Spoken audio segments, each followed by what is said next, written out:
अस्सलामुअलैकुम नाज़रीन, क्रिकेट की ताज़ा तरीन अपडेट हासिल करने के लिए मेरे चैनल को सब्सक्राइब कर लें। बीसीसीआई ने लाहौर में हिंदुस्तान बामुकाबला पाकिस्तान की तस्दीक नहीं की।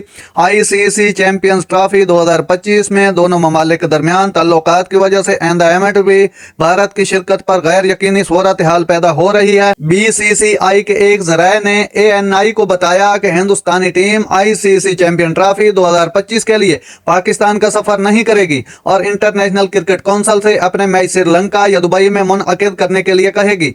आईसीसी चैंपियन ट्रॉफी अगले साल फरवरी से मार्च 2025 तक पाकिस्तान में होगी।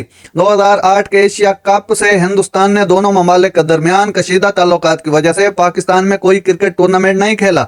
हिंदुस्तान में दिसंबर 2012 से जनवरी 2013 तक होने वाली दो तरफा सीरीज ने भी दोनों ममालिक के दरमियान आखिरी दो तरफा सीरीज को निशान जद किया। तब से दोनों ममालिक सिर्फ आईसीसी टूर्नामेंट्स और एशिया कप से टकराए हैं। दोनों ममालिक के दरमियान ताल्लुकात की वजह से आइंदा इवेंट में हिंदुस्तान की शिरकत पर गैर यकीनी सूरत हाल पैदा हो रही है। नाजरीन, इस तरह की खबरें मजीद सुनने के लिए मेरे चैनल को सब्सक्राइब कर लें। अल्लाह हाफिज।